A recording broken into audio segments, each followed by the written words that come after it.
Mana lebih baik nak simpan gold bar ke simpan Dina? Banyak persoalan terbuku dekat hati tuan-puan hari ni. Rasa macam masa tu untung simpan petak ke nak simpan bulat? Maka boleh save video saya dulu sebagai rujukan pada masa akan datang. Bagi siapa yang berminat nak mulakan simpanan emas fizikal seperti ini, tak ada bajet banyak, jangan risau tuan-puan.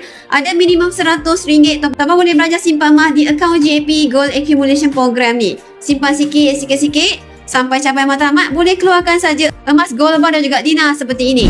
Jadi sebenarnya mana lebih baik? Nak simpan petak ke simpan bulat? Yang belum tahu lagi, keturunan emas adalah sama 999.9. Jadi tuan-puan dia berbalik kepada tuan-puan. Tuan-puan suka bentuk petak ke suka bentuk bulat? Dua-dua boleh dimiliki. Kalau tanya saya memang simpan kedua-duanya sekali. Mula-mula saya simpan 1 Dina seperti ini. Kemudian saya simpan 5 Dina, 10 Dina. Seterusnya tuan-puan saya simpan pula 5 gram. 10 gram, 20 gram, 50 gram dan juga 100 gram seperti ini. Kenapa kena pilih salah satu kalau boleh miliki dua-duanya sekali? Bagi yang nak memiliki simpanan emas seperti ini, boleh rujuk pin video saya ataupun isi borang biru kat bawah ni untuk saya bantu tuan-puan sampai kaya.